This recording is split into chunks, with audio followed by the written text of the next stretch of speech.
Gavana wa Kajiado Ole Lenku ameweza kutangaza wazi kuwa hawataki chama chochote kiwe ODM ama kingine katika eneo la Maa. Ametoa onyo kama hakutakuwa na kiongozi yeyote wa Maasai ameshikilia nafasi kwa chama wasije kabisa Kajiado.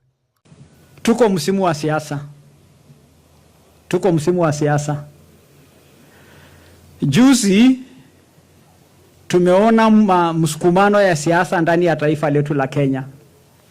Chama chetu cha ODM iko na mrengo ya Oburu na wenzake. Sifuna ameenda na kikosi kingine wanajiita Linda Mwananchi. DCP wamekita mizizi hapo wakipambana na wengine hivyo.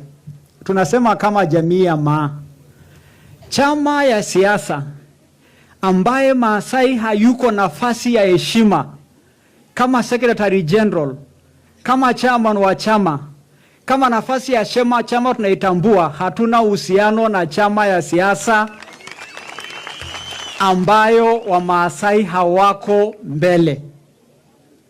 Ukitaka kura ya Maasai, lazima Maasai akuwe kwa high table ya hiyo mesa kama Secretary General, chairman ama nafasi ya heshima. Pia amempongeza Rigathi Gachagua baada ya kusema eneo la Maa atasimamisha Maasai peke yake. Juzi DCP walitangaza hawatasimamisha kabila wengine kushindana na Wamaasai kwa nafasi za Wamaasai Kajiado na Narok. Tunapongeza DCP kwa hiyo. Hiyo ndio barabara ya kwenda mbele Maasaini. Chama itakayosimamisha mtu ambaye sio Maasai kwa nafasi ya Maasai Kajiado na Narok na kunginepo, hatuna uhusiano na wewe. Hatuna uhusiano na wewe. Maasai achukue nafasi yake, uongozi yao kwao, kwa sababu kama community tumedhulumiwa ya kutosha na tumesema enough is enough. Imetosha, mahali imefika, haisongi tena mbele ya hapo. Ni Kajiado tu ndio kila kabila anapataga nominated kwa hizi viti za assembly ya wanawake. Going forward, kwenda mbele, chama itatuwekea nomination ambayo sio ya watu wetu, ni adui wetu. Ni adui wetu.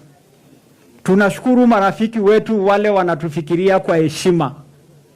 Na tunataka kueleza wale wako na vyama vya kisiasa, hiyo ndio barabara ya Kajiado na Narok na Masaini.